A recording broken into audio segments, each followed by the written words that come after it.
Okay. Maharaj ki Jai. So yesterday I analyzed the meaning of Diksha, the essential meaning of Diksha. Итак, вчера мы проанализировали суть этого понятия дикши. And according to Jiva Goswami, quoting from scripture, the distinguishing factor of Diksha is the giving of those secret mantras. И в соответствии с Джива Госвами, в соответствии с шастрами, самое главное, что составляет дикшу, это секретные мантры, And those are useful for deity worship. которые используются для поклонения божествам. And of course, in the Gaudiya Sampradaya, we also do deity worship. Конечно, в Гаудия Сампрадае мы тоже поклоняемся божествам. So therefore, in order to worship the deities, we need to get those mantras, so we have to take the Diksha. И для того, чтобы поклоняться божествам, нам нужны эти мантры, и, соответственно, нам нужно получать дикшу. At the same time, Lord Chaitanya introduced Nam Sankirtan, chanting the name of the Lord, as the main sadhana for us. В то же время Господь Чайтанья представил Нама Санкиртана, воспевание святого имени, как главный для нас процесс. So, of course, the name is open for everyone, even without Diksha, they can chant the name of the Lord. И, конечно же, имя доступно каждому. Каждый может воспевать его без получения дикши. But in order to attain prema, we also need proper instructions. Но чтобы получить прему при воспевании, нам нужны соответствующие наставления. So therefore, even for chanting the holy name, in order to get prema, we need Shiksha Guru. Итак, для того, чтобы получить Кришна прему, воспевая святое имя, нам необходимо шикша. So there are many quotations, simply by chanting the holy name, you can get prema. Итак, есть множество цитат, в которых говорится, что просто воспевая святое имя, вы можете получить прему. We can also get prema by any anga of deity worship, including archana. Также мы можем получить прему благодаря любой анге преданного служения, включая арчану, поклонение божествам. And in the deity mantras is also the name of the Lord. Ибо в этих мантрах, предназначенных для поклонения божествам, тоже есть имена Бога. However, those mantras require qualification to chant, and the qualification is the Guru must judge you as being a proper standard. Но, однако, чтобы воспевать эти мантры, дикша-мантры, человеку требуется определенная квалификация. И эту квалификацию определяет гуру, он видит, соответствуете ли вы определенному стандарту. Of course, the meaning of mantra is there is name of the Lord, but there's also other words like namaha or swaha, and so the name gets grammaticalized into a case like Vasudevaya namaha, etc. It's not just Vasudeva, it's Vasudevaya namaha, and then we have bead syllables like om or klim or aim or whatever as well. So that constitutes a mantra, and that requires the qualification. It's a kind of grammatical qualification. No, that in order to chant that mantra, you have to be qualified by Guru so that it has effect. И чтобы повторять эти мантры, вы должны быть квалифицированы, гуру должен в этом убедиться, чтобы был эффект от их воспевания, поскольку эти мантры, помимо имен Бога, содержат другие слова, такие как намаха, сваха, или биджи, такие как ом, клим, аим, и там все склоняется согласно грамматическим правилам, не просто васудева, допустим, а васудева, намаха и так далее. И все это требует квалификации, и все это делает там содержащиеся там святые имена как бы грамматически как бы обусловлены, ну, как можно так сказать. And they gain their potency by being passed through the Vaishnava. The Vaishnava speaks the mantra to the disciples, so that gives it potency. И силу этим мантрам дают вайшнавы, когда они произносят эту мантру и дают нам ее. The name of the Lord is simply calling out to the Lord. А воспевать святое имя означает просто взывать к Господу. There's no verb. Там нет глаголов. There's no bija syllables. Нет этих слогов, называемых биджами, семени мантры. So these do not require qualification, and they still have effect if you chant or hear them. То есть воспевание святого имени не требует квалификации, и тем не менее оно оказывает свое влияние, дает эффект, если вы повторяете святое имя. So therefore, very, very practical for Kali Yuga where nobody's qualified. Поэтому святое имя очень практично для Кали-юги, когда нет квалифицированных людей. So 1,000 times in the day of Brahma we have Nam Sankirtan as the main process in Kali Yuga. То есть это случается только один раз в тысячу дней Брахмы, один раз вот этот процесс Санкиртана дается в одну из тысяч Кали-юг. Yeah. So the process of chanting the holy name is the most powerful of all processes in bhakti. И вот этот процесс воспевания святого имени самый могущественный из всех процессов бхакти. So, of course, we're continuing from what previous tradition. So we continue with deity worship, and we continue with the process of DIKSA.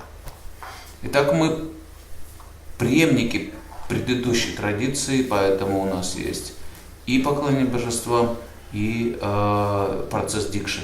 So, in the Gaudiya Sampradaya, particularly with Bhaktisiddhanta Saraswati Thakur, and after in ISKCON and other Gaudiya Mats, we have a more specialized system of initiation.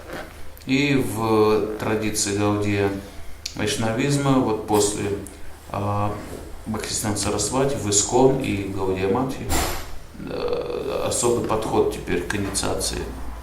So Chaitanya Mahaprabhu took initiation, he got his mantra, Krishna mantra, he got a name. That was a very simple process. Господь Чайтанья получил свою инициацию, он получил Кришна-мантру, получил имя, и все было очень просто. And then after that, he began chanting holy name of the Lord. И после этого он начал воспевать святое имя Господа. So the traditional diksha may be divided up into 5 elements called pancha samskar, 5 purification rites, actions. Традиционная дикша содержит 5 самскар, 5 очистительных действий. One is getting tilak. Первое — получение тилаки. Another is getting branded. А второе — это вот тапа, то есть вам клеймо ставят. There we see a picture of an oven with some hot coals in it and 2 pieces of iron with shankha and chakra on them. Видите, вот там печка, горит огонь, и там вот 2 клейма раскаляются, шанка и чакра. So they take those 2 brands and then they stick it on your shoulders and burn you. Они вам в это клеймо ставят на плечи. So it's like a spiritual tattoo. Это духовная такая тату. So tapa means heat or burning. То есть тапа означает буквально это жар или огонь. So this practice is still carried out in the Ramanuja Sampradaya. I think Madhva Sampradaya also still does. А по-прежнему в Рамануджа Сампрадае и Мадхава Сампрадае они продолжают ставить клеймо. But not very current in Vallabha Sampradaya and Nimbarka Sampradaya, as far as I know, they don't do. Но Нимбарка Сампрадая, Валабха Сампрадая, насколько я знаю, не делают этого. And in the, what is it, Samskar Deepika, there it says you could take, tilak stamps and just put Shankar and Chakra on your shoulders. You can. Yeah. И также вот в Самскара Дипике говорится, что можно и тилаки себе выжечь. So, third element, the samskar, is getting a spiritual name, like a rebirth. А третий элемент этой дикши самскары — это получение духовного имени. Вы заново рождаетесь. When you're born, you get a name from your parents. Когда мы физически рождаемся, мы получаем имя от родителей. So this is your Vaishnava spiritual birth, so you get a name from the guru. А когда мы рождаемся духовно, мы получаем духовное имя от гуру. Yeah, so Krishna Das, Gauranga Das, Nityananda Das, etc. Вот такие имена получаем. So this is common in among the Gaudiyas and the Sri Vaishnavas and others. Это вот общее распространенное среди Гаудия Вайшнавов, Шри Вайшнавов. And then the most important part of that panchasamskar is receiving the mantra. In our case, it's Krishna mantra. И самый главный ингредиент этой панча-самскары – это получение Кришна-мантры. In other sampradayas, like Sri Sampradaya, it'll be Vishnu mantra. В других сампрадаях они получают Вишну-мантру. So this is the secret mantra. И вот это имеется в виду секретная мантра. It may be one mantra or maybe many mantras. А это может быть одна мантра или много мантр. So in Brihad Bhagavatam, the Gopal Kumar just got one. I think it was 12-syllable mantra or something like that. В Брихад Бхагаватамрите описано, как Гопа Кумар получил одну 12-сложную мантру. And Lord Chaitanya seemed to have got one mantra also. И Господь Чайтанья тоже получил одну мантру. But in our sampradaya, generally we get more mantras. We get Vaishnava Gayatri, so we got Krishna Gayatri or Kam Gayatri. We get a Krishna mantra. We get a Gauranga Gayatri or Gauranga mantra. We get a Guru Gayatri or Guru mantra. Но в вайшнавской нашей традиции, Гаудия Вайшнавской, мы получаем много мантр. Мы получаем Брахма Гayatri, мы получаем Гуру Гayatri, Гуру мантру, Гауранга Гayatri, Гауранга мантру, Кришна Гayatri, Кришна Гayatri. Okay. So the fifth element is called yaga, which can mean archana, it can mean sacrifice, it can mean sacrifice homa, or it can also mean simply surrender. И пятым элементом дикши самскары является яга. То есть вы получаете возможность или предаться просто, или поклоняться божеству, возможность совершать жертвоприношения. Yeah. Okay, so as I said, generally the North India and the Gaudiyas, we don't do the tapa, and we don't do any homa, and the archana, of course, become qualified for archana by getting the Krishna mantra. И вот в нашей северной гаудия вайшнавской традиции мы обычно не получаем вот эти клеймо, мы получаем все остальное, мы получаем дикша-мантры, тоже Кришна-мантру, которая позволяет нам поклоняться божествам. So the whole ceremony seemed to have been quite simple originally, like with Lord Chaitanya or the followers of Lord Chaitanya when they gave DIKSA. You simply get the mantra, give the mantra to the disciple, give him a name. То есть при Господичтании весь процесс выглядел очень просто. То есть получали дикша-мантры и получали имя. And of course he may give instructions. Ну, конечно, могли еще получать наставления. He may tell them to chant Hare Krishna. Могли им сказать, теперь повторяй Харе Кришна. Okay. So, and even today, we'll see that many groups have a very simple ceremony, like in Radharaman temple when they give Diksha. They give the mantra, give the name, finish. И вот до сих пор в некоторых группах, например, в Радхарамане, храме, там, когда дают дикшу, просто дают дикшу и дают имя, все. Now in Hari Bhakti Vilas, they give a very elaborate ceremony for Diksha. В Хари Бхакти Виласе описана очень подробно церемония дикши. It includes a very complicated fire sacrifice. Это включает в себя очень сложное огненное жертвоприношение. But it seems that in the Gaudiya Sampradaya, nobody really follows that as far as I know. Но, похоже, в нашей Гаудия Сампрадае никто этому не следует, насколько я знаю. So they don't do fire sacrifice, they just give the mantra and a name to a person. Есть огненное жертвоприношение, дают мантру и имя человеку, и все. Now, with Bhaktisiddhanta Saraswati Thakur and establishing the Gaudiya Math, we got a little bit of a change. И когда Бхактисиддханта Сарасвати открыл как бы Гаудия Мат, он ввел некоторые изменения. Now, the Vaishnava Diksha more or less remains the same. We got the spiritual name and getting the mantras, etc. And of course, you do archana like and get tilak like that. So the pancha samskar is there in the Diksha. То есть при процессе дикши все вот так осталось. Духовное имя дают, гуру мантру дают, мантры дают сами секретные и возможность поклониться божествам. But then we also have a preliminary ceremony. Но также у нас появилась еще вот предварительная церемония, This is called giving the name, Nam Dan. которая называется вручение имени, намадана. But they don't consider this as initiation. No. И в Гаудия Матхи это не считается первым посвящением. So they give beads, they give instructions on chanting, and they may accept a few vows, chant some rounds or whatever like that. Они дают имя, дают четки, как бы побуждают следовать некоторым обетам, типа повторяют столько-то кругов, какие-то наставления еще могут дать. Sometimes the person who gives the beads becomes their Diksha guru later on, sometimes not. И иногда тот, кто дал вам четки, становится потом дикша гуру, а иногда и нет. And sometimes they also give the name at this time.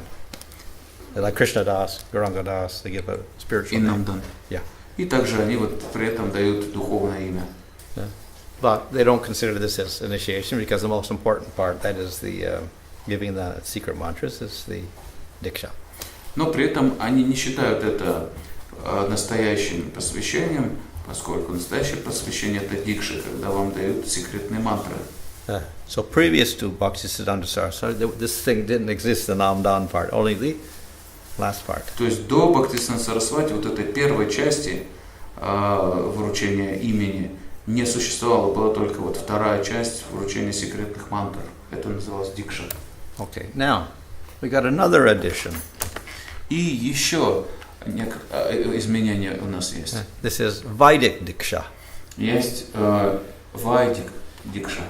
So this occurs at the time of the Vaishnava Diksha, which is called second initiation. Это происходит во время нашей второй инициации, по-нашему, вайшнавской инициации. So after getting the Vaishnava mantras, then you get this Upanayanam and you get the Vedic Gayatri mantra. После того, как вы получаете Вайшнава мантру, вы получаете Упанаяну, Шнур и получаете еще ведическую мантру. So this is a particular Vedic samskar with Vedic mantras, and it's very set. It's a whole procedure like other samskars, 12 samskars or whatever.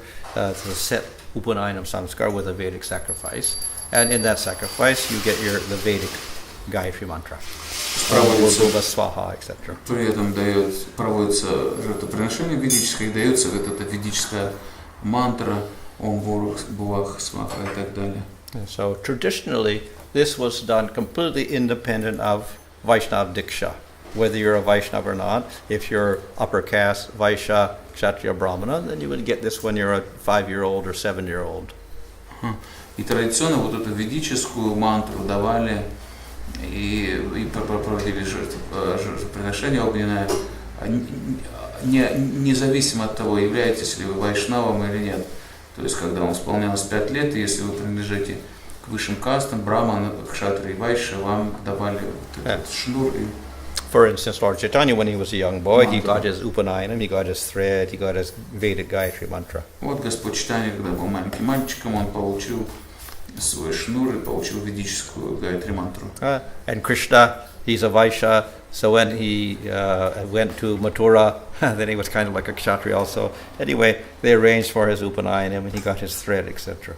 Также для Кришны он был Вайшей, но потом отправился в Мадхуру, стал типа Кшатрием, и ему устроили там уже тоже ведический обряд получения шнура.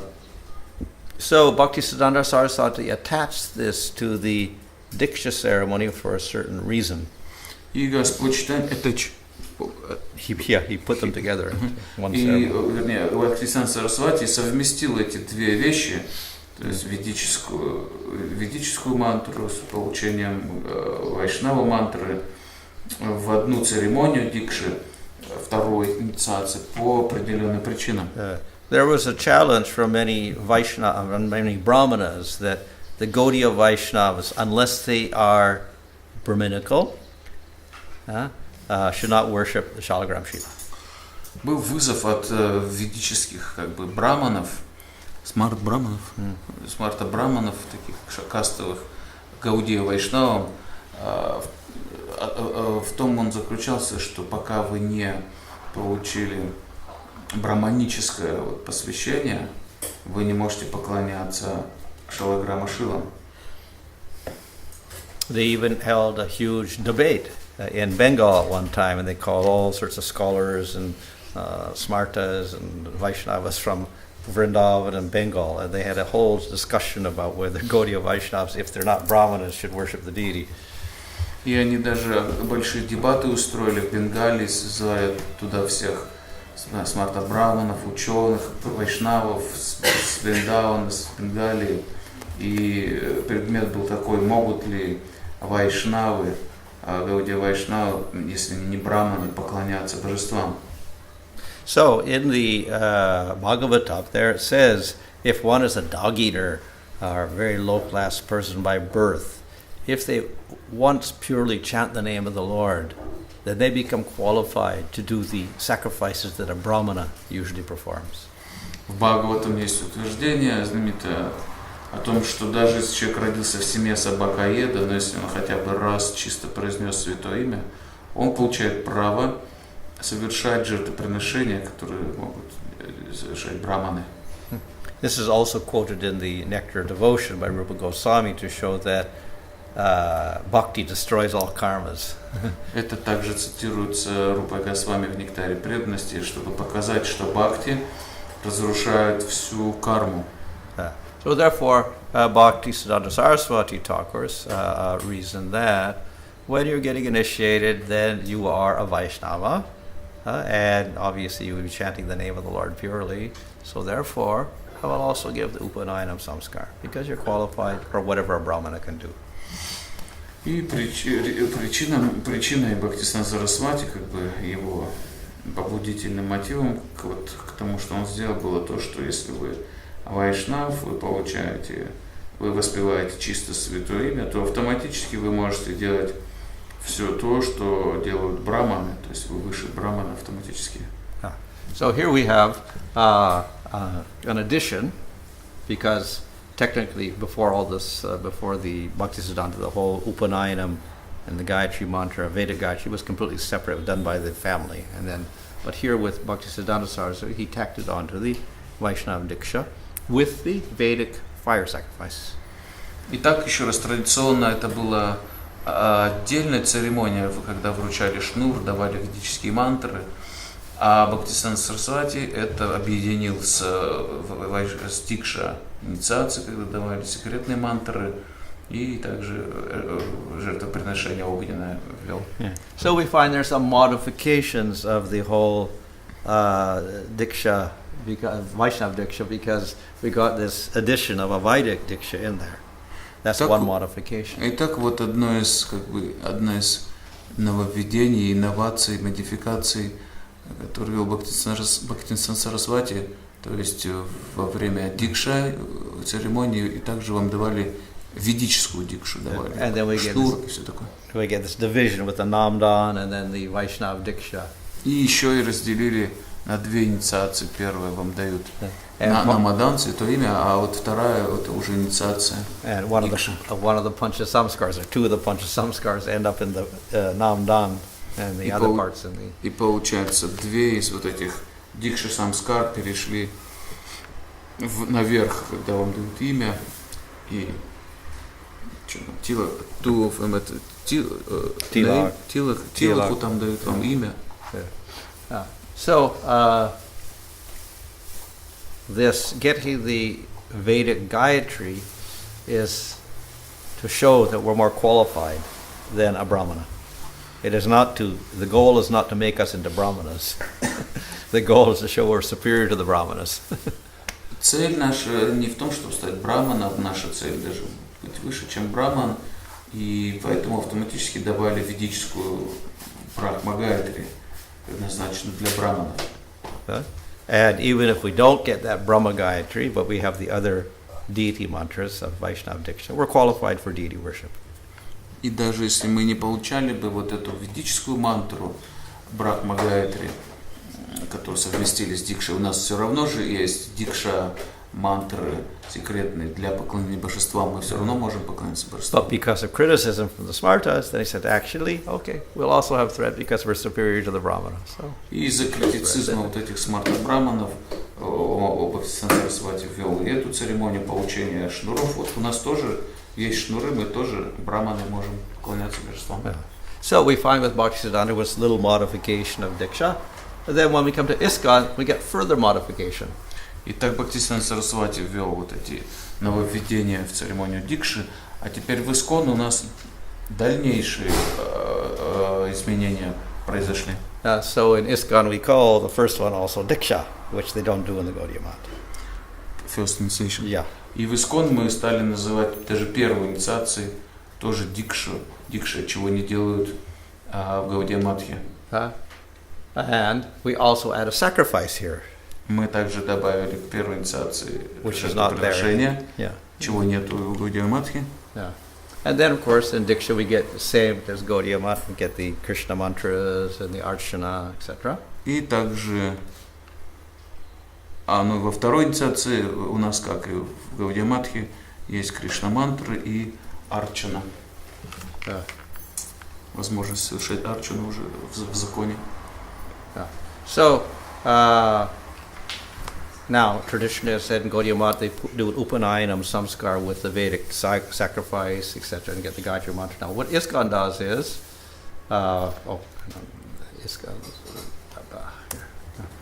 in ISKCON, we do a fire sacrifice, but it's not the Upanayinam sacrifice. Traditionally, you mean Bhaktisiddhanta Saraswati? No, us. ISKCON. This is ISKCON. No, but you said they do the Bhaktisiddhanta. They do the Upanayinam samskar. Mm-hmm.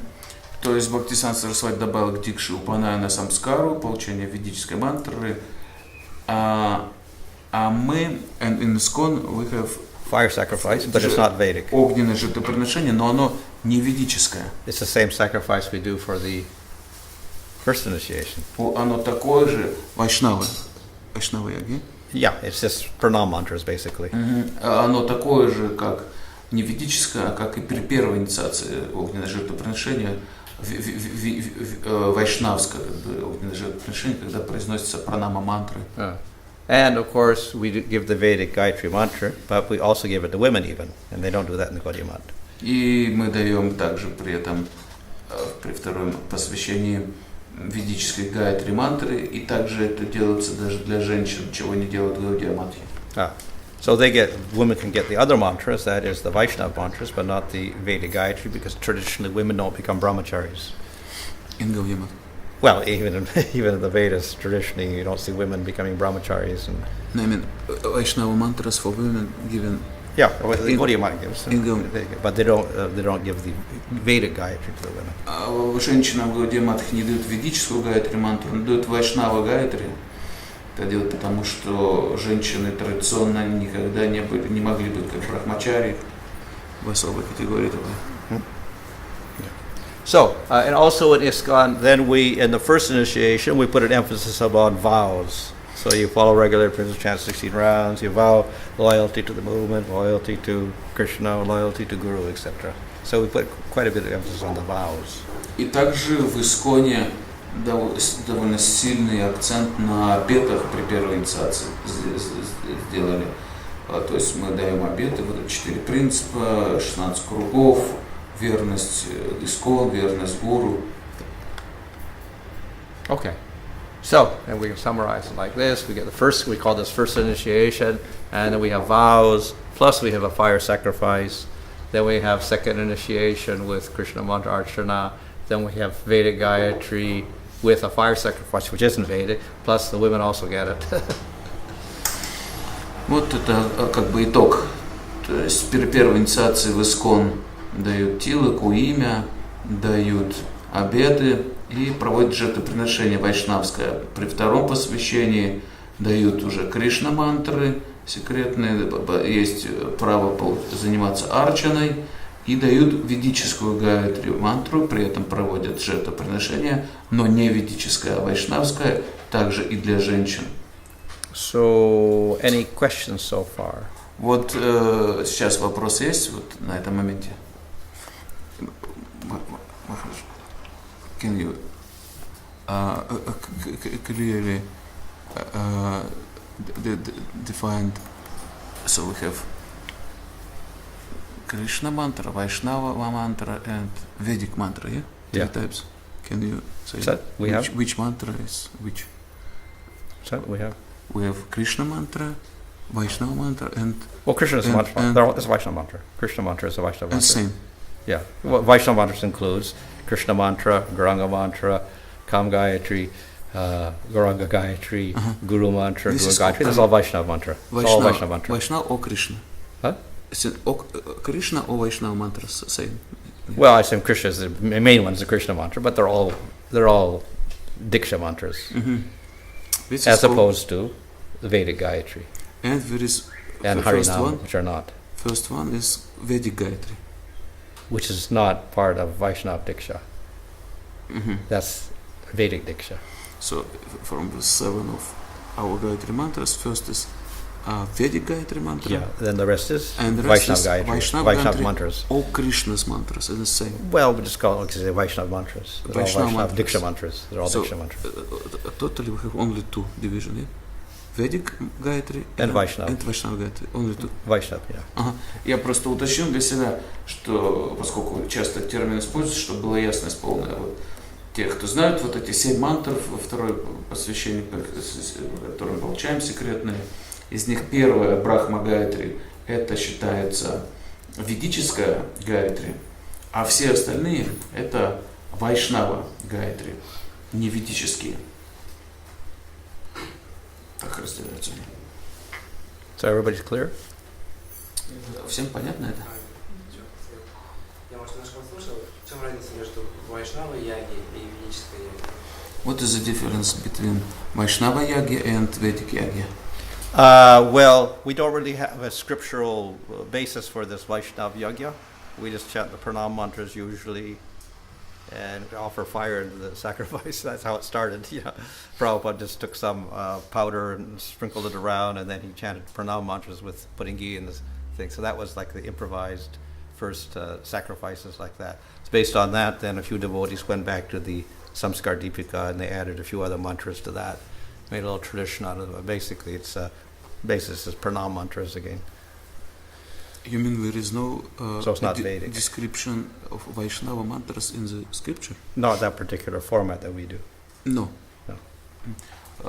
Ну вот, такого, вот, как мы делаем, как Прабхупада ввел, это жертвоприношение вайшнавского с произнесением пранам духовным учителям. Вот там Прабхупада тоже порошочек сыпал, водичкой брызгал и вылил масло в огонь.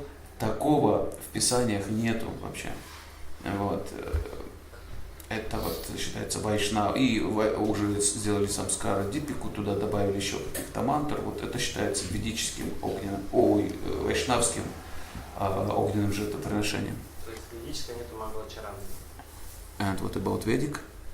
Vedic, those are all set. And in the Samskar Deepika, they give I think it's a Samvedic version of the samskars, like the wedding samskar, Upanayana samskar, haircutting samskar, and they have their sacrifice, traditional sacrifice. And you'll find those if you go to any, it's a standard, there's rather standard mantras there. Ну да, and а procedures. ведически не так сложно узнать, они все описаны.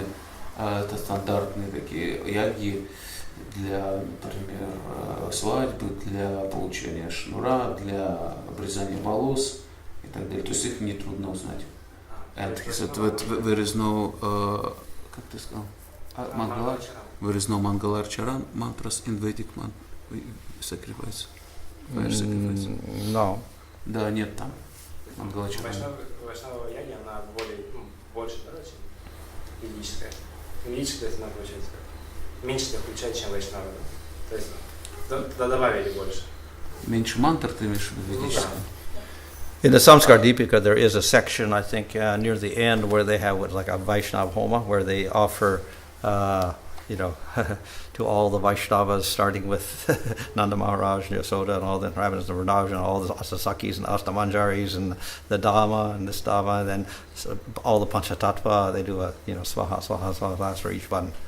That's maybe this similarity we can find there. То есть есть описание традиционных вайшнавских яги Дипика, в Самскара Дипике есть описание классических вайшнавских огненных жертвоприношений, где вот подносят Гильют и Сваха говорят там всем вайшнавам, начиная там с Нанды Махараджи, Ишоды, там Аштасаки и так далее, Панчататва, и вот по такому же принципу, видно, Прабхупада сделал, он добавил другие имена вот, других вайшнавов в парампаре.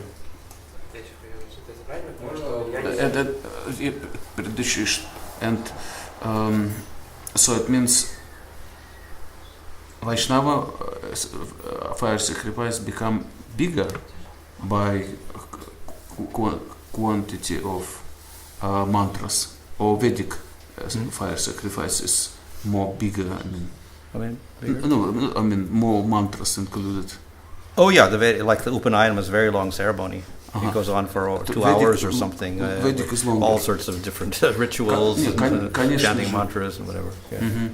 Конечно же, ведическая мантра о яге, она больше, она там, допустим, один шнур научать, если все правильно делать, там 2 часа надо мантры только одни произносить. То есть Vaishnava is more simplified. Vaishnava yagis. Very simplified. Да, и вайшнавские яги, они очень упрощенные, очень простые. Правильно понимаю, что яги проводятся для первой инициации и для второй? Вайшнава яги. Вайшнава яги. И в ИСККОНе, да. Они там не работают, получается? То есть без яги инициации не будет? So we have for 2 initiation we have Vaishnava yagis, and it means that without yagi this process doesn't work. What's it doesn't work? Process of getting first initiation and second initiation. Well, as I said, it didn't start out as initiation. The first one was called Namdan, then we called it initiation, then we had a fire sacrifice. In any case, chanting the holy name is successful, whatever you do. Ну, то есть, как подробно было же описано, то есть изначально вообще не было никакой первой инициации, просто давали имя, то есть поэтому не было никакого жертвоприношения в любом случае. Вот, и во втором тоже и в любом случае у нас воспевание святого имени главный процесс. То есть, другими словами, работает без яги. Поэтому that's why we can go through yagi sacrifice after, if there is no possibility. Yeah, but we don't even need it in one sense, because it wasn't even there before. Yeah, поэтому мы можем вот иногда без всяких жертвоприношений огненных получить инициацию. И, строго говоря, она и не нужна, это жертвоприношение, раньше, потому что его не было. Lord Chaitanya, no yagya. Господь Чайтанья через такую ягью не проходил. So the main thing, the success of getting the holy name is that you chant it and that you accept someone as a Shiksha Guru. That's the success. То есть настоящим успехом not the ceremony and the yagya or whatever they go with it. И является не церемония, яги или все, что с этим связано, а получение святого имени и получение хорошей регулярной шикши. Наставлений. У меня вопрос. Мне непонятно. Бхактисиданта Сарасвати ввел Намадану. Да, было сказано. А что было до этого? То есть он при первой инициации, да, ввел то, что давали духовное имя. А как было до этого, до него? So he doesn't catch. Духовное имя когда давали? Doesn't catch После второй, что ли? when before Bhaktisiddhanta Saraswati we give the holy name, because Bhaktisiddhanta Saraswati makes 2 parts. Well, in a sense, they don't call it 2 parts because it wasn't even initiation. So Yeah, his question is when previous to that, there was no holy Namdam. name was given. You just chant Hare Krishna, no ceremony, nothing. No ceremony, Nothing. just. До этого вообще никаких церемоний, до этого не было, просто повторяя Харе Кришна, все. Это была первая инициация. It was first initiation. It was first initiation. They didn't have Before. a first initiation. They Нет, only не had было. giving the initiation of the secret mantras. Не-не-не, инициации раньше, до этого. No ceremony считалось- for Hare Krishna. Да, считалось в дикша мантры, когда вы получаете. Секретный мантры получаете. А когда святое имя вам дают, это вообще никаких А имя церемоний. Намадана при каких обстоятельствах менялось? And нам дан, when it was happened, нам дан. That's only with Bhaktisiddhanta Saraswati. До него вообще этого не было? Before him, Nothing. it was Not there. not there at all. only Diksha mantras Yeah. and no nama. То есть до Бхактисиданта Сарасвати не было никаких даже изменений имен, просто давали вам секретные мантры и все. So we got some great traditions, but actually they are very recent modifications. Да, of то есть это Bhaktisiddhanta and of совершенно ISKCON. недавние, можно сказать, изменения такие, вот, которые там произвел Бхактисиданта Сарасвати. Потому что у них, у индусов, так имена все с Кришной связаны. Because every Indians we already have a spiritual name, kind of holy names, usually. Oh, well, then we get the name at the Diksha. Vaishnava Diksha time, that's when they get their name.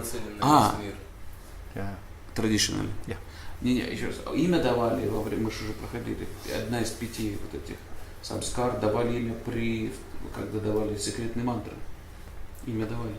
До Бхактисиданта. Да, ну традиционно. And sometimes in Bhaktisiddhanta, sometimes they gave the name, sometimes they didn't. Bhaktisiddhanta, with the first. И иногда Бхактисиданта Сарасвати при первой инициации давал имя, иногда не давал. То есть он разделил, что начал давать имя именно при первой инициации, без секретных мантр, да? So he gave a name before giving Diksha mantras. Yeah. Да. And sometimes not. А иногда не давал имени при первом посвящении. Понятно, Получается, Прабхупада может что имя при первом посвящении? It means Prabhupada make this modification with holy necessary.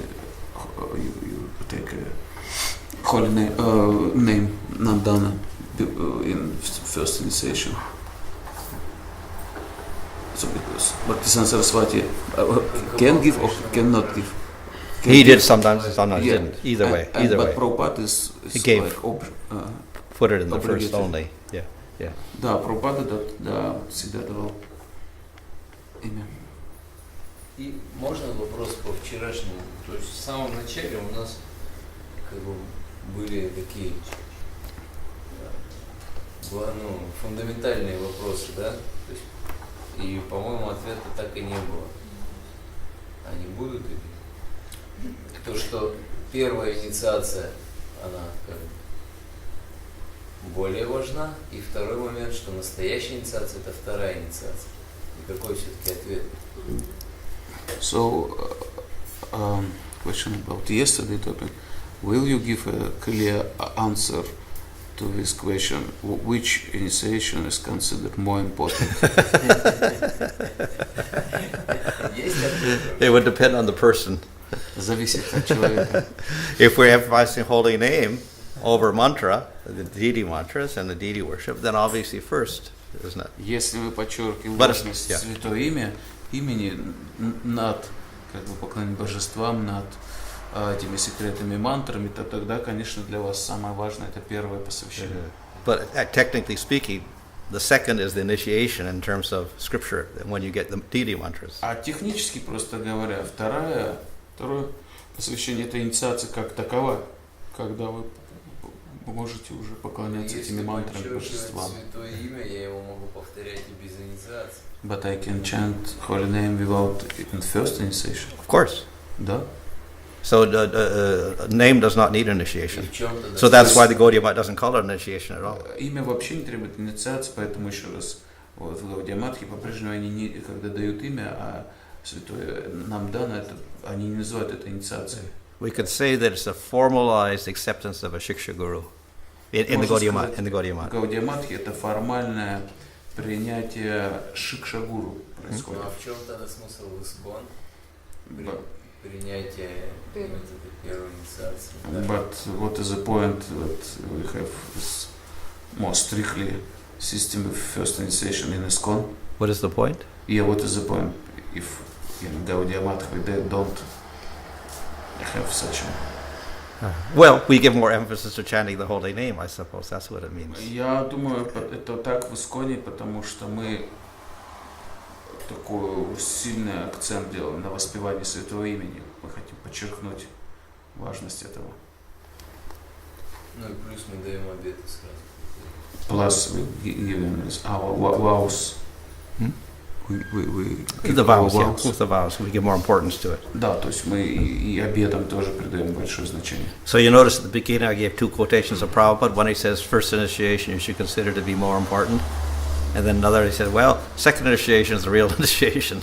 So he says two things. Итак, Прабхупада вот эти две вещи и сказал. Мы вот приводили цитаты, вот парочку о том, что первая инициация – это самое главное, и также вторая инициация – это настоящая инициация. So both statements are true. То есть оба утверждения истинные. Because we put emphasis on chanting Hare Krishna rather than the deity mantra, so that first is more important. Поскольку мы больше акцент делаем на воспевании святого имени, чем на мантры божеств, поэтому мы подчеркиваем больше первое посвящение. But actually, the technical scriptural definition of Diksha is that you get the deity mantra, so that's the second. Но технически по Писаниям инициация – это когда вы получаете эти мантры божествам поклоняться, и это второе посвящение. Actually, in Russian we have a real initiation, second initiation, and more important, it's different in meaning. Real, something is real, it's not necessary that this is more important. Okay. In Russian. Okay. So, more important first initiation, but real initiation second. Yeah. And there is no contradiction. Okay. Kind of. We can say like that, I guess. Ну да, что на самом деле даже в русском языке, то есть более важно это первая инициация, так и звучит в цитате. Но настоящая инициация – это вторая, и нет противоречия. То есть, это как бы настоящая инициация, но более важно это первая, и в этом нет противоречия. Просто разные вещи чуть-чуть. So in other words, the first is not really initiation, but it's more important because of Hare Krishna. Да, то есть первая не настоящее даже посвящение в этом смысле, но она более важна, поскольку вы получаете Харе Кришна. А настоящее посвящение. And this is necessary, first initiation. And first initiation is necessary. Oh, yeah. Well, see, it's we call it initiation, sufficient. but actually it's not. Well, no, second initiation is necessary for deity worship. What we call second initiation. Второе посвящение, то, что называем, это необходимо просто для поклонения божествам. Понятно, да. И в этой связи понятно тогда то, что в Писании говорится, да, что можно и без инициации вернуться в духовный мир. Имеется в виду без этой, без второй, да? And in this sense we can understand that in the scriptures there is statement that you can come back to Godhead without initiation, and it means without second initiation. Yeah, that's what traditionally Diksha means, that second. Да, то есть Getting the deity mantras, that's the whole point, deity mantras. Традиционно инициация это вторая, это вот по получению этих дикши мантр, поклонение божествам.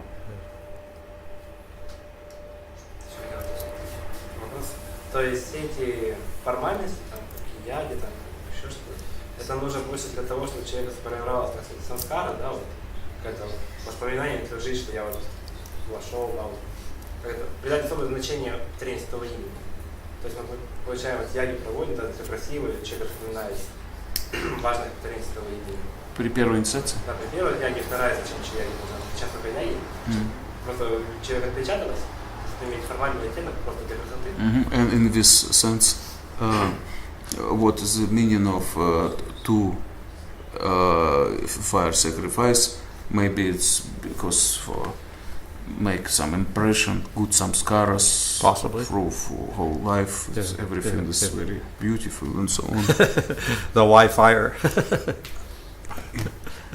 Ну да, возможно, Махарадж говорит, зачем огонь тогда, вот вопрос.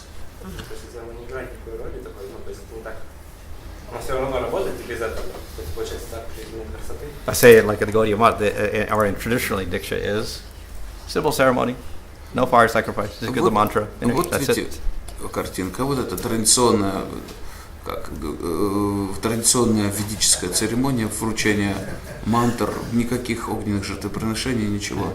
And he's asking, and what is the meaning of fire sacrifice one more time? But just for... Well, I don't know because traditionally it's not there. Я не знаю, не могу ответить, In the Gaudiya Sampradaya. Традиционно в Гаудия Сампрадай, то есть никаких жертвоприношений не было. Perhaps because they did have the Vedic sacrifice with Upanayana at the second, then Prabhupada just assumed there was fire sacrifice for everything. Mhm. Maybe, I don't know. And for first one when? Yeah, for first and second. He didn't differentiate. Ну, я предполагаю также, что поскольку добавлено было вот ведическое получение Упанаяны, Шнура и ведической мантры первой, Гайатри мантры, и поэтому тогда для получения этой мантры нужно жертвоприношение ведическое, поэтому Прабхупада ввел, наверное, из-за этого, и для первой, тоже оставил. And when Prabhupada went to America, he didn't have those manuals with the Sanskrit mantras for wedding ceremonies and Upanayana with him. Mm-hmm. So when he did the first wedding ceremonies also, it was just Namo Vishnu Padaya Pranam mantras also. Yeah, it was all the Vaishnava stuff. There was nothing Vedic at all in it. И когда Прабхупада в Америку отправился, и вот дошло дело там до первой свадьбы, до вручения шнуров, у него не было с собой всех этих, как их называть, инструкций, всех этих книг по самскарам, какие-то мантры ведические нужны, и он поэтому просто вайшнавские все проводил, Наму Вишну Падая, все такое. Это классические ведические, и вайшнавские огненные жертвоприношения при ведическом обряде фактически, свадьбы, например. Как бы, строго говоря, противоречие. Ведический обряд о вайшнавском яге. Okay. Well, another question. Хотел спросить, вы говорили, что со второй инициацией только можно поклоняться божествам, хорошим, а Гаура Нитаю можно поклоняться? Без второй. А? Без второй. Да, без второй. Can we worship Gaur Nitai without second initiation in ISKCON? Well, technically, if it's deity, Archana, according to Pancharatra, you would need the mantras. Технически нет, потому что это арчана и нужны мантры. Согласно Панчаратре. But we don't want to follow Pancharatra. We can improvise many things. Но мы как бы не следуем особо Панчаратре, мы не заморачиваемся, так сказать. Pray for Lord Chaitanya's mercy. Милость Господа читания. Технически нет? Технически нужно второе посвящение. Но есть еще милость Господа читания. Другими словами, надо стремиться получить вторую инициацию. Очень трудно поклоняться, не получается, желание такого. Давай без проповеди, давай вопрос. Okay, so I finished up. Okay, so one thing is that traditionally in the Gaudiya Sampradaya, this ceremony was very simple. Give the mantra, give the name. That's it. Can I read? Yeah. И вот традиционно в Гаудия Сампрадая, Дикша, какой процесс был? Очень простой. Просто вам давали секретные мантры и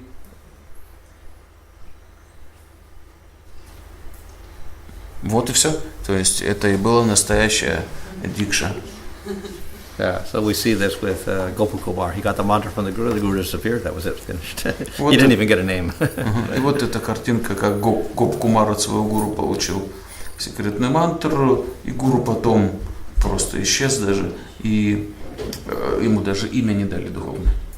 Okay, so question, does our present system with fire sacrifices and public display place too much emphasis on the Diksha Guru as the sole deliverer of the disciple?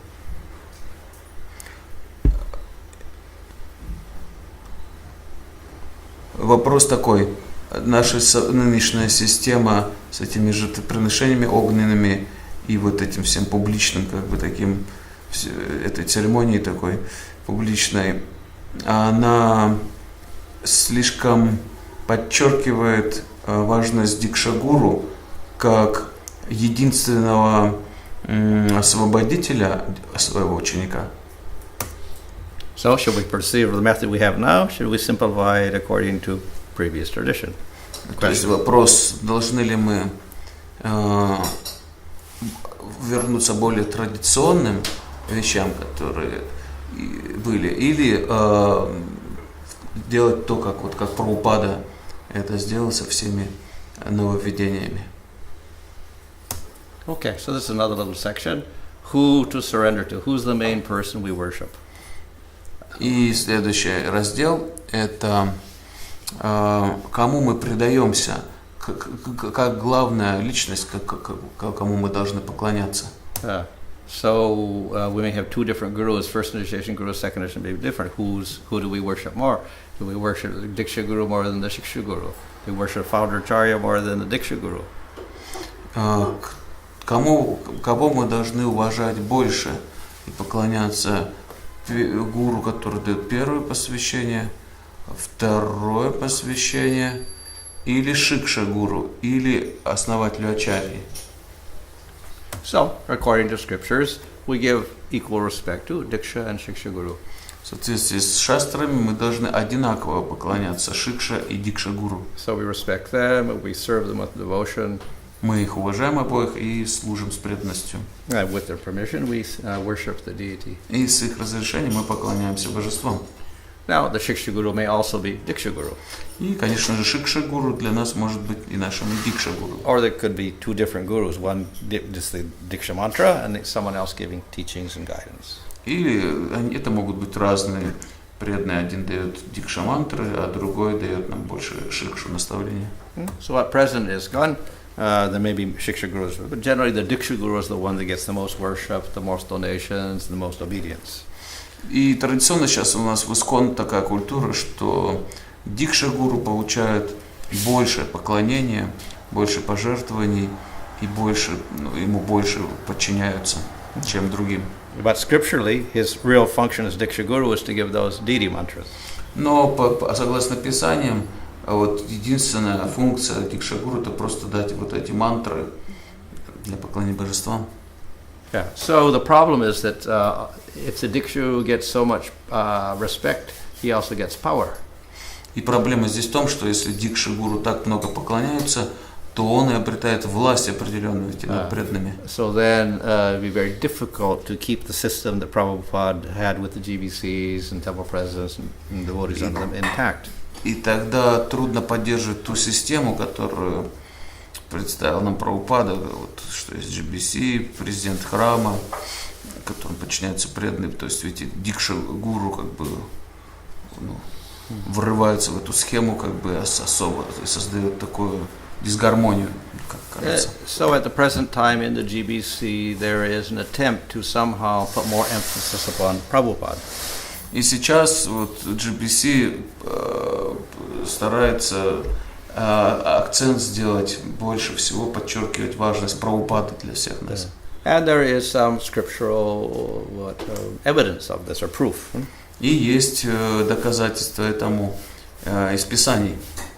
So in Krishna Bhajanamrita, there we find this statement that we have, different grades of devotees. So first we worship the devotees of greater spiritual strength and those of ordinary strength. So we distinguish between levels of devotees when we give respect and worship.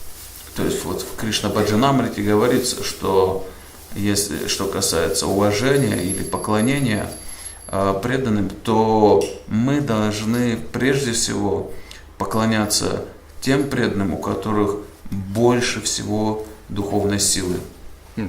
Then there's another statement. The fathers is like the guru. His older and younger brothers are also gurus. But the father of one's father, or great relative worthy grace, is also guru. But his worship be double that of the father. So we have different levels of worship in the family. То есть даже в семье у нас есть, согласно Писаниям, разные уровни поклонения. Например, отец это наш гуру, а его старший брат и младший брат тоже для нас как гуру. Но отец отца, то есть наш дед, он еще или какой-то еще более старший его предок, они еще больше для нас гуру и должны получать от нас еще больше поклонения. So therefore it's not devotion to only one person, but we can have devotion to many persons and on different levels also. То есть буквально в 2 раза больше деду нужно поклоняться, чем отцу. То есть есть разные виды преданных, и наша преданность, она соответственно как бы должна быть вот такой дифференцированной, то есть кому-то мы больше поклоняемся, кому-то меньше, естественным образом. So in the Harinam Chintamani, the Bhaktivinoda Thakur says the founder Acharya of the Sampradaya, being topmost guru, should be given all respect. И вот прямая цитата из Харинам Чинтамани, Бхактивинода Тхакур говорит, что в сампрадае основатель Ачарьи сампрадаи, будучи самым возвышенным гуру, должен получать наибольшее поклонение и уважение. Okay, so anyway, we have concerns for the future. Итак, мы как бы озабочены нашим будущим. How do we ensure that the loyalty to ISKCON remains stronger than loyalty to your Diksha Guru? Как в будущем верность ИСКОН будет сильнее у преданных, чем верность их Дикша-гуру? Well, this is often a worry of the GBCs, that the loyalty to Diksha Guru is much stronger than loyalty to Prabhupada or ISKCON. То есть беспокойство у GBC иногда вызывает ситуация, когда верность гуру превосходит у преданных верность Прабхупаде и ИСКОНу в целом. And if we're increasing the number of devotees in the future, we need many more Diksha Gurus. А если мы хотим в будущем увеличивать количество преданных, то нам, соответственно, нужно больше Дикша-гуру. So at the moment everyone's complaining not enough Diksha Gurus. То сейчас вот повсюду жалобы раздаются, что недостаточно Дикша-гуру вообще. So everyone's a little bit hesitant to make more Diksha Gurus because we want more people with more power. Но и при этом как бы не торопятся уполномачивать новых Дикша-гуру, поскольку появится еще больше людей, обладающих вот этой властью над учениками. So, some suggestions. At least let's have a clear understanding of the functions of Diksha Guru. Вот некоторые предложения в этой связи. Мы, по крайней мере, должны ясно понять, в чем заключается роль Дикша-гуру. And this should be taught in the disciples' course and in the guru's course, so the gurus know what he's doing in Diksha, and the disciple also knows what's happening in Diksha.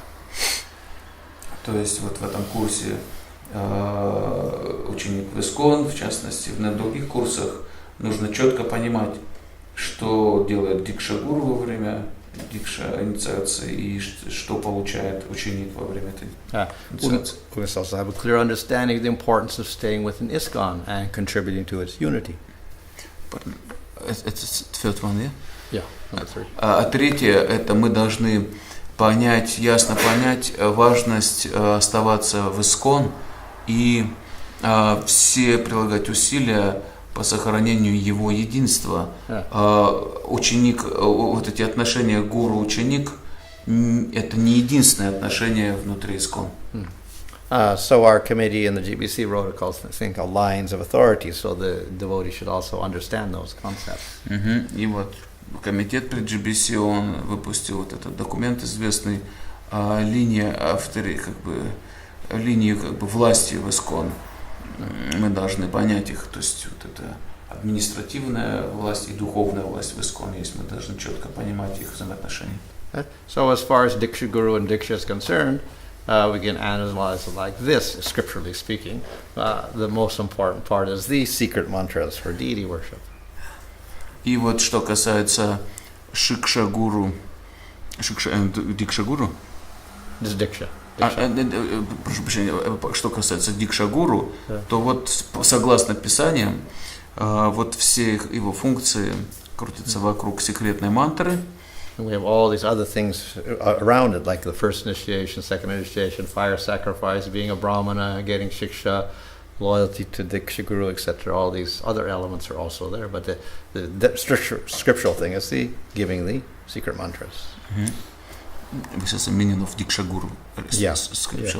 То есть, согласно Писаниям, что бы там еще не было во время Дикша-инициации, в частности, огненное жертвоприношение, браманическое посвящение, шикша какая-то, верность Дикша-гуру и первая инициация до этого, Но все это основным определяющим в дикша-инициации является секретная мантра.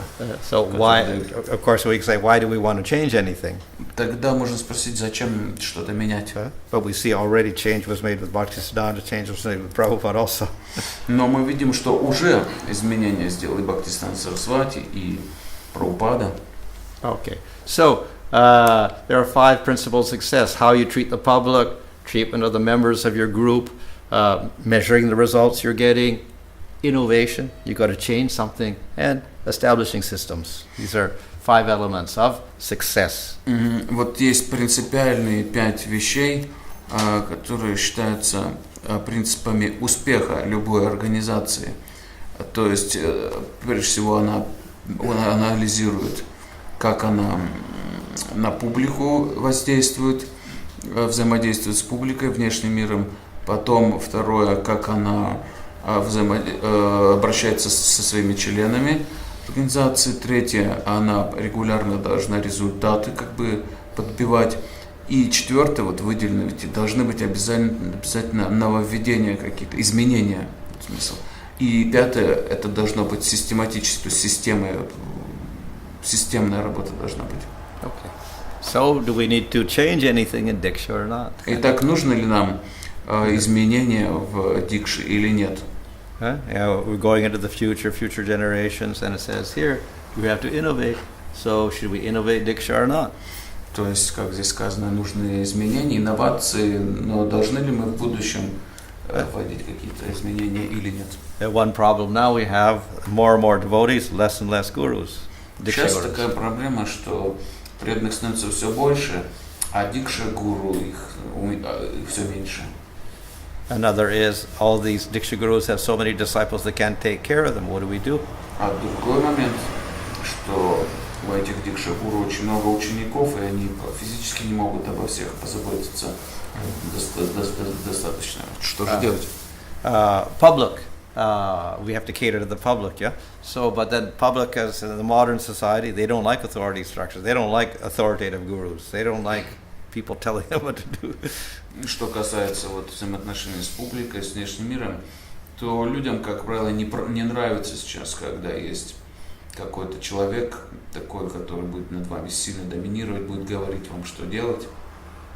And then we have to keep ISKCON unified and make sure that the loyalties to the Diksha Guru don't become too strong. И что касается верности, ну, то есть взаимоотношений с членами организации, верности ИСККОН, мы не хотим, чтобы верность гуру превосходила, Дикша-гуру превосходила верность ИСККОНу. So, should we simplify the Diksha system, make it simpler and put less emphasis on the Diksha Guru? And still be scriptural and in line with the Gaudiya standards. И вопрос в том, должны ли мы все упростить в этом моменте, как сделать, как в традиционной системе все достаточно просто выглядело, или же по-прежнему продолжать подчеркивать важность Дикша-гуру. Should we rename personalization Namdan and then let a lot of devotees do this ceremony? Должны ли мы теперь первую инициацию обозвать вот это намаданой, вручением имени, и тогда куча преданных может эту церемонию проводить? So this would be a formalized Shiksha Guru who may be different from your Diksha Guru later on. То есть может быть как-то сформализировать отношения с каким-то Шикша-гуру, который может вам дать святое имя, и может быть в будущем и станет вашим Дикша-гуру, а может и нет. So this would we could get more Shiksha Gurus to take care of disciples and at the same time take the emphasis off the Diksha. You mean, is this dilemma? No, by having all these Shiksha Gurus, then we get more people available to teach and give instructions and less emphasis on Diksha Gurus. И должны ли мы так сделать теперь, чтобы появилось больше Шикша-гуру, которые дают наставления, и, соответственно, мы тем самым уменьшим вот такой акцент на Дикша-гуру? Okay, this is a little radical, but do we need to preach the Vaishnavas as superior to Brahmanas in the modern society? Nobody even knows about Brahmanas, the difference between Brahmanas and Vaishnavas. So is getting the Brahman thread obsolete in ISKCON or not? Obsolete is old-fashioned. Is it necessary to preach that we're Brahmins and we're superior to Vaishnavas, or we're superior to Brahmanas Vaishnavas and superior Brahmanas, it's necessary to tell everybody in the world that. Because nobody knows what a Brahmana is anymore anyway. So that was done by Bhaktisiddhanta to counter the Smarta Brahmanas. But we don't have any more Smarta Brahmanas in the world, so is that ceremony still useful for us? Да, и вот другой момент, что это вот Бхактисиддханта Сарасвати особенно было актуально, что он подчеркнул, что вайшнавы выше браманов и автоматически им давал шнуры. А сейчас никто, по сути-то, и не знает, что такое браманы. Вот, смарта браманы как бы все уже испарились. И нужно ли продолжать все так же, и как сделать при Бхактисиддханте Сарасвати, или что-то поменять? То есть это немножко все радикально. Вот мы должны об этом думать. Should we make a preaching strategy to develop kirtan and make it very, very attractive, so we save everybody by kirtan and put the emphasis on kirtan rather than diksha, etc.? То есть должны ли мы больше подчеркивать важность киртана, вовлекать всех в сам киртану, очень стараться это делать привлекательно, или больше упора на это, чем на вот процесс дикши? So these are just suggestions for future or whatever. Ну вот это все просто пища для размышления о будущем. Можно я выскажу? Ну, А можно свет тогда? Да? Yeah, that's right. Включите, пожалуйста. цель оправдывает средства. Ответ такой, что цель оправдывает средства, смотря какую цель мы преследуем. Если мы преследуем цель увеличить наше общество, то, конечно, можно ввести какие-то новшества, упразднить, как говорится, первую инициацию. А если такой цели нет, если есть цель поддержать качество, да, ну, мы понимаем, что если увеличить, упразднить сейчас первую инициацию, подобно Гаудия Матху, то в нашем обществе появится много так называемых инициированных преданных, которые будут пить, курить и все остальное, да, и они будут называться всякие там Гуринитас, там, Кришнатас, но они не будут соблюдать принципы, да, потому что они не будут давать обед, если упразднить их. Но у нас будет много. А смотри, какую цель. А если у нас цель все-таки на качество, тогда, конечно, ничего менять не надо. В этом смысле у нас все нормально. То есть у нас упор идет на обеты, на принципы. И в этом смысле мы отличаемся от Гаудия Матха, то есть мы стоим повыше. Потому что у нас строго и серьезно. Просто так не дешево. Ну и плюс какие проблемы. То есть если у нас были озвучены проблемы, да? Именно что касается гуру. Конечно, Махараджу может это и интересно.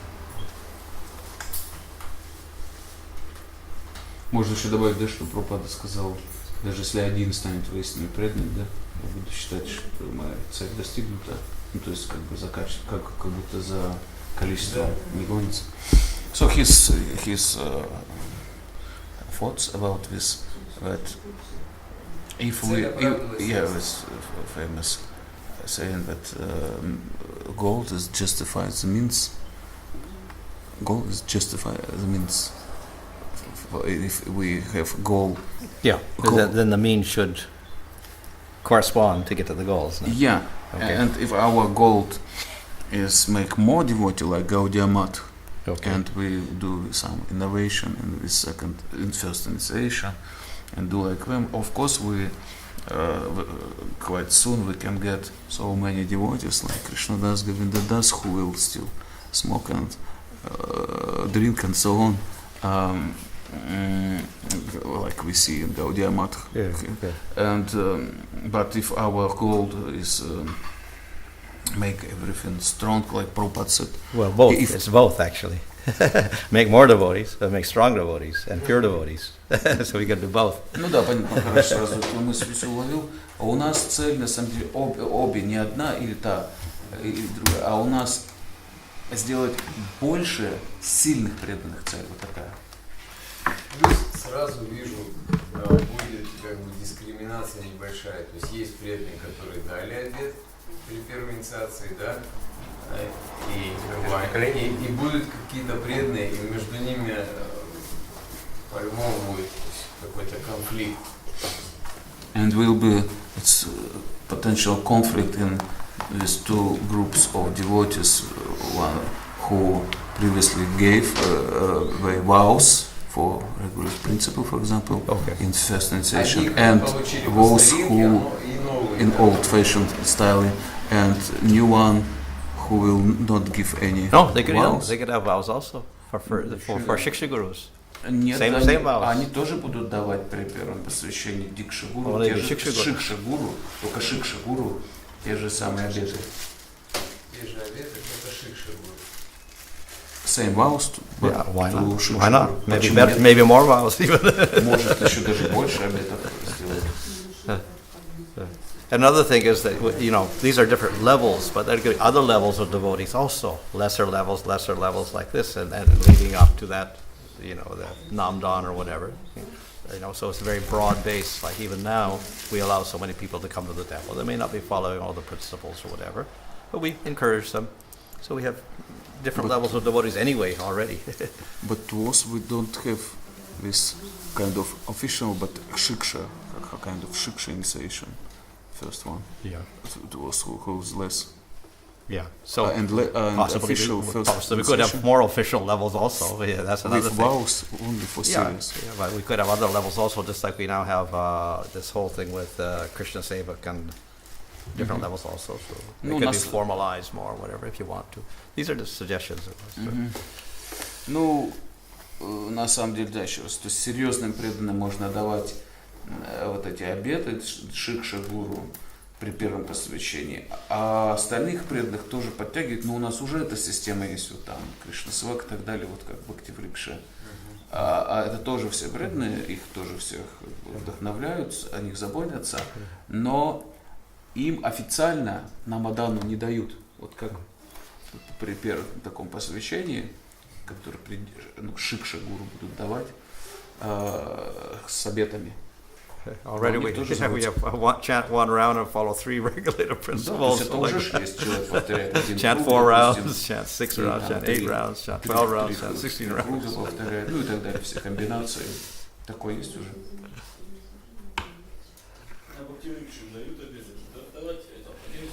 Да. То есть разные, different, we can say there is different levels of vows. Yeah, why Да. not? Why not? Да, почему? Yeah. Это уже К есть. ним не так серьезно могут относиться, он сегодня дал обет, завтра как бы. Ну, это, когда все-таки даешь обет гуру при божествах, после этого, если еще и закрепляется яги, к этому как-то преданные посерьезнее относятся, нежели чем я там Вот. сегодня на Бхакти Врикше что-то пообещал. Не, Бхактириш, они же тоже делают, как перед божествами, перед Прабхупадой, там праздники, там же не только это. Не так, что он на Бхактириш пришел, а тебе пообещал. Ну, Они для- проводят самскары обязательно. Для Да, нас, прописано в южников, Бхактириш. надо вот, да, вот, конкретно, чтобы чай была там, апостиль, то есть ягия должна быть. Там. That's Treta Yoga. Чтобы мы к этому серьезно, и то Fire даже cycle после is Treta этого Yoga. мы умудряемся нарушать. Махарадж говорит, жертвоприношение вообще из Трета Юги. His point is that kind of vows who's kind of less level, less quality.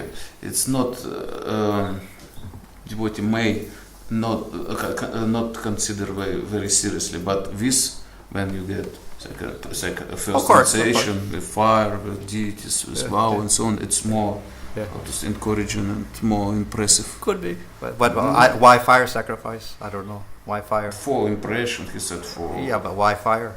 Why not Christmas tree? Why not? You know, so many things are there to give impressions. I mean, why fire? Which is Treta Yoga thing. То есть, ну зачем тогда зачем огонь, вот огненное жертвоприношение для вот этого впечатления? Почему, допустим, не елку там вот, поставить на яги?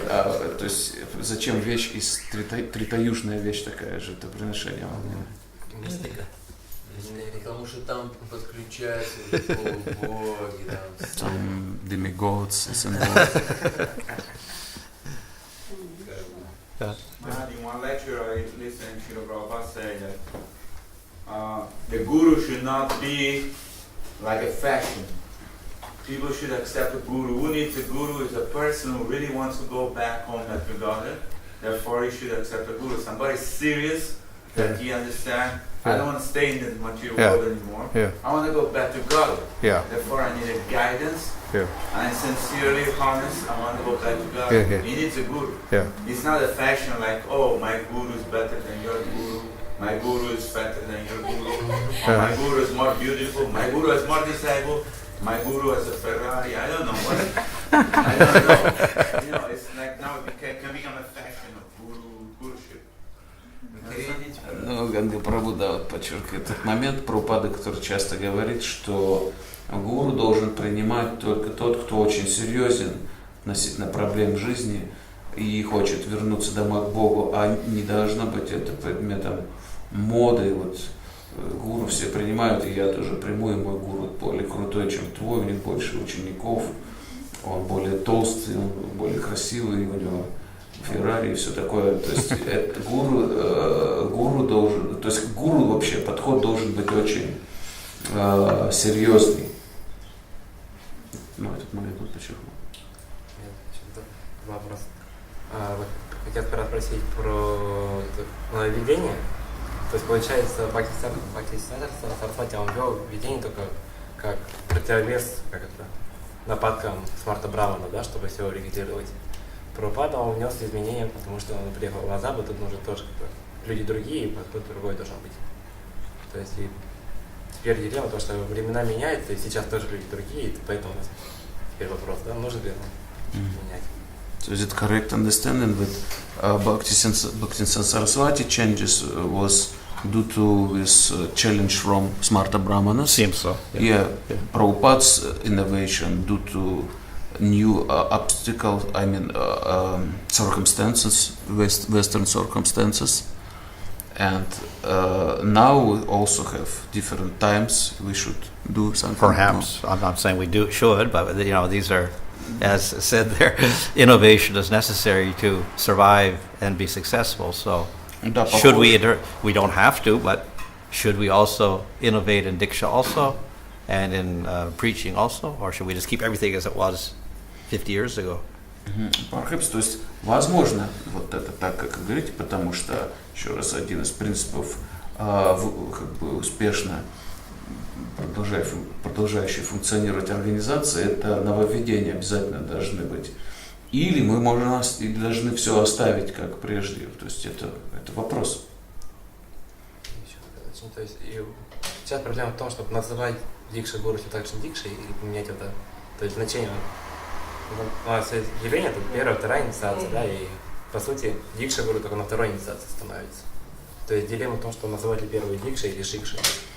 And should we continue to call our guru who gave us first initiation Diksha guru, or should we change and say? It's up to you. От вас зависит, да, ну то есть технически, да, это правильно, то есть различить. He's part Diksha guru because he gives you the name, which is part of the Diksha. Хотя он вам дает имя, а это часть Дикши. He's half a Diksha guru. Он как бы он уже наполовину вам как Дикша гуру. Хотя мантру еще не дал, а имя-то дал. Ну, мы знаем, что Бхактисиданта Сарасвати, он вел, что даже инициация вообще уже давали имя. Когда Бхану Дама, да, там просто давали имя. Там же даже инициация говорится. But Bhaktisiddhanta Saraswati times no name, but holy name they give. Sometimes they give names, sometimes not. Иногда давали, иногда не давали имя, да.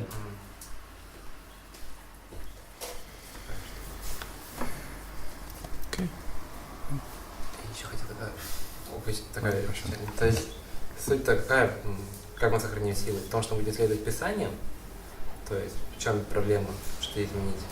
То есть мы получаем силу от того, что мы следуем шастрам, это было, да, вот Дикша, это вот вторая инициация, это Нама, и из этого мы получаем силу. Или как, или суть в том, чтобы у нас просто духовным учителем общаться на Кришну и вот развивать святое имя, то есть привязанность к Кришне. И вот это Нама, и привязанность к Писанию, как сохранять парампри, это не так важно. А более важно развивать отношения с именем. Да, то есть, ну так, только духовный учитель для чего нужен там? чтобы он дал мне нам уже вернуться божествам, или чтобы я твое имя повторял. Да какая разница, дикшем будет или шикшем? То есть, в чем-то дилемма получается. And what is the problem at all if main function of guru is give you holy name and instruction about this? And what is the No problem. real problem with Nothing. Diksha? Oh, what's the problem with Diksha? Yeah, what is the problem at all? Because if main function of guru is give you a holy name and how to chant it properly Yeah. in order to get Krishna Prem. Yeah. When in this But that's not Diksha. Yeah, That's the problem. The Diksha is giving the other mantras. yeah, and he said, so what is the problem with Diksha Guru at all? This is because this is such a unimportant in the light of chanting of holy name. Yeah. Kind of. The problem is we do emphasize it more than anything else in ISKCON. Мгм. Да, то есть вы правильно совершенно говорите, но проблема в том, что как раз вот этот акцент чрезмерно на Дикшу в ИСККОН, важность Дикша Гуру именно, он уже есть. And in the past, the Diksha Guru became so important that everything else disappeared. It's only the Diksha Guru, nobody else. А в прошлом мы не застали еще те времена вообще. Дикша Гуру настолько был важен, что все остальные просто испарились, как бы такого же даже понятия особо там шикши не было. То есть в этом проблема. Дикша Гуру, кто дал посвящение. То есть такого нет у нас сейчас акцента, вот, что главное это шикша, наставление. Так ведь? Ну, то есть сам в своем сознании, вот, кто у тебя в сознании главный? Дикша Гуру, кто тебе дал, ну, вот, Дикша, да? Или вот, который дает тебе наставление? То есть наставление, которое... Просто у нас так в ятре сложилось, что это... Нет, так, в личном сознании, да, вот эта проблема. Нам Шрила Прабхупада наставление все дал. Что, я не слышу? Шрила Прабхупада всем Прабхупада все наставления. наставления нам дал. So, but we already have so many instructions from Prabhupada. Yeah. Да. Yeah. But concerning initiation, not so many. No instructions about fire sacrifices. He did these things, so we follow after that. But there's no real instructions about that. Но касательно вот того же посвящения, у него на самом деле нет многих наставлений. Он сам так делал, и мы просто за ним следуем. Но вот наставлений его на этот счет у нас немного. То есть вот поэтому. Now, if разобраться. Prabhupada was still alive, we could ask him certain things. Well, should we call this first initiation or just call it Nam Dan, like as they do in the Gaudiya Math and Bhakti Samajana? And then we have a clear answer. Now we don't know.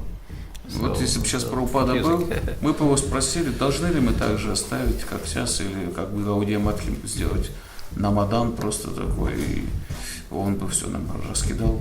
Ну вот мы не можем сейчас спросить. Or the same with the women guru issue.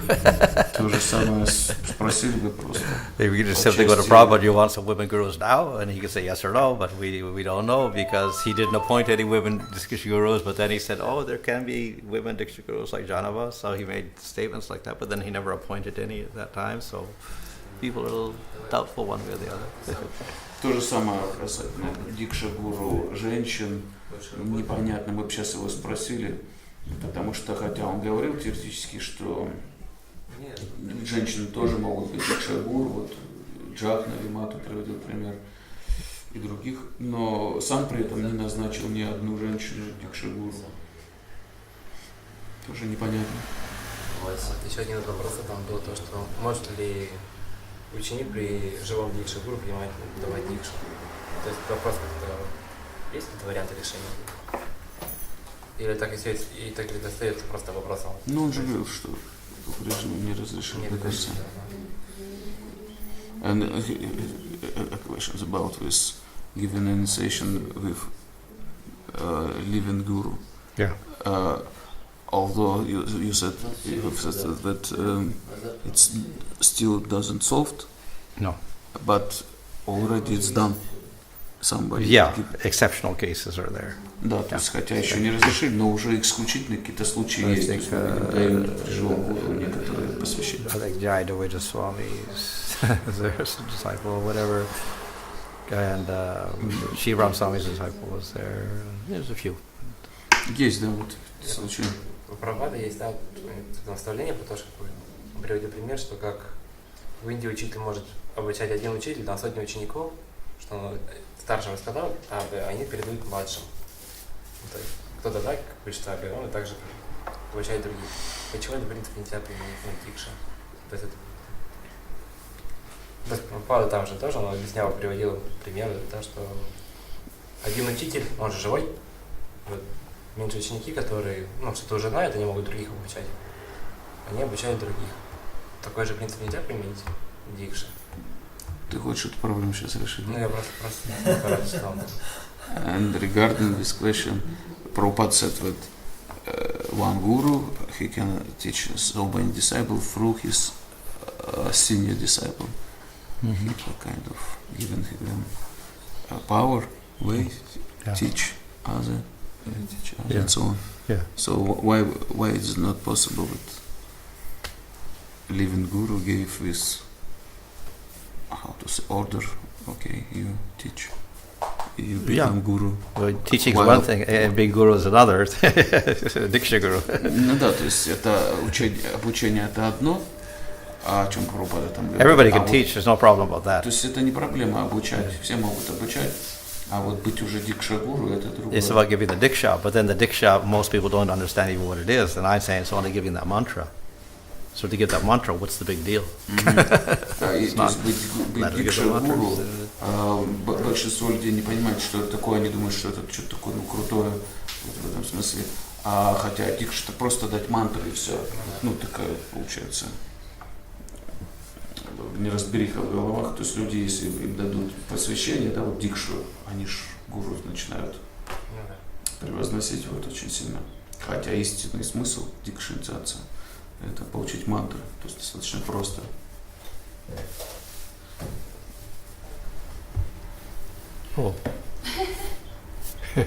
Есть движение ритвиков, которые дают инициацию от полностью от ИСККОН, от мини Прабхупады.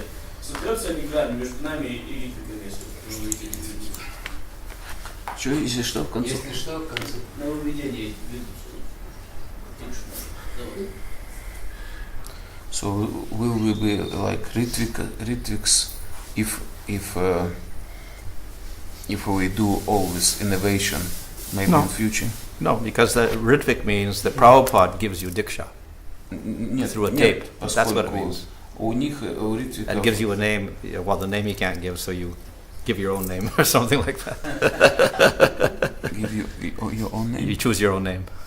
Yourself? Yeah. Yourself. То есть у них прикол в том, что они говорят, вот Прабхупада дает вам через запись, магнитофон дает вам дикшу, а так инициацию получаете прямо от Прабхупады, а имя сами себе выбираете. То есть мы такого никогда не будем делать. А что, кем начитывают людей? And who chants on your beats I in the Ritvik system? don't know. Maybe the temple president. Maybe they haven't decided. Different people do different things. Maybe chant on your own beads. I don't know. Put them in front of Prabhupada. Say, hope he chants on them. So, I don't know. Может, перед Прабхупадой их кладут, может, сами продолжать читать, либо президент храма там начитывает. So, Maharaj, in conclusion, there are the Shastra said there are two different topics, difficult topics to understand. Yeah. Shiva Tattva and Guru Tattva. Because Shiva is almost like Krishna. It's a milk and yogurt. Yeah. And Guru is a representative of mercy of Krishna, but it's not Krishna. Yeah. So we need a Guru to understand these two topics. То есть такое заключение бы правильно сделал, что есть два в шастрах предмета, считающихся непостижимыми. Это вот Шива Татва и Гуру Татва. Шива, поскольку он практически как сам Кришна, а Гуру Татва, это тоже он как Кришна считается, да, не отлично от Кришны, и в то же время мы видим, сколько всего связано. But it may not be the Diksha Guru. It could be the Diksha Guru that teaches that. You mean Shastra statements about unconceivable... Whatever, about Guru or Shiva or whatever. Yeah, and this is not about Diksha Guru. No, the Diksha, any Guru could teach that, not necessarily Diksha Guru. but we need somebody to teach us to understand these. Ну, то есть вот elevated это topics. утверждение шасты, что гуру татва непостижимо, это не обязательно говорится о дикша гуру. Это может быть и шикша гуру. Okay. Jai. Hare Krishna. Maharaj ki Jai. jai. Gaudiya Vaishnava Vrinda ki Jai. jai. Gur. Хари-бо. So we stay all night getting stuff. У них вчера там такие эти баталии были, такое обсуждение живое. Я думал, они уже во всех городах одно и то же.